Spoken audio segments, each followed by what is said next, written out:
So let's just say this is early '86. You joined the Party Boys sometime after. Was that just to rejuvenate yourself, have a bit of fun after the way it ended with the Angels? Yeah, well, I was Paul Christie called me and he said, well, I'm putting together a line of the Party Boys and it's got Alan Lancaster in it from Status Quo and Angry and Kevy Borich. I've always he's been a friend and I've always admired his playing and everything and I wasn't doing anything and I said, yeah, that'd be great. So that thing probably only lasted a couple of years, but it became very successful because it was, and I became a great friend of Alan Lancaster, still am, and I was going to ask you about that. Had you met Alan previously? No, I hadn't.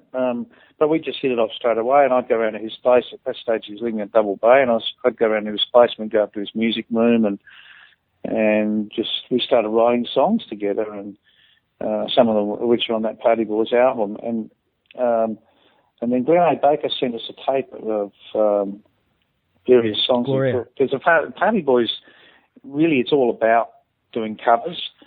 And for me, that was a fascinating thing to do because I've virtually, spent my whole life doing, our original music. And it was like, one of the tracks that Glenn A. Baker had sent us was He's Gonna Step on You Again. And Mel and I were driving back from the gig and we just played the thing in the car and that's a Party Boys track. And sure. Swanee had some sponsorship to do a single. And at this stage, Swanee had joined the band. And Al owned a recording studio, so we went in and the two of us recorded the songs. And then we got Swanee in to sing on it, etc. And the thing went number one. So all of a sudden, Party Boys was absolutely on fire, and it was quite an experience. Were you surprised by that chart success?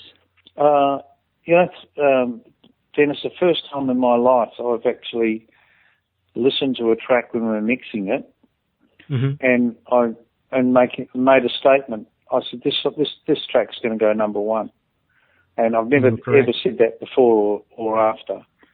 I never said that about Angels tracks because although we've got a string of hits that we never really considered ourselves as so much a singles band. It was like an album band, But Step on You, I just picked something in that. I just went, this is something special, and like from a commercial point of view, it's something special.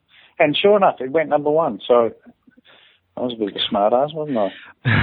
Well, you're on the money. But I saw you with the Party Boys a few times, and that self-titled album you cut is still one of my favourite albums. And I recall I remember playing that tape at my workplace back in the day, and when Gloria came on, a co-worker thought it was AC/DC. That has that much grunt, the way it kicks off. Yeah, you know what I mean? It does. I agree. Actually, two of my all-time favourite tracks you've written are Is This the Way to Say Goodbye and She's a Mystery. They're both from that Party Boys period. Yeah. So is this, and I know that they ended up in the Bombers live set and recordings, but Is This the Way to Say Goodbye ended up, that was penned by Alan and yourself about Quaro and the Angels, obviously. Yeah. Yeah, that's right. Yeah, because the thing is, it's like, it's a pretty emotional thing when you grow up in a band and you're like brothers, and then something goes wrong and it leaves some scars, I can tell you that.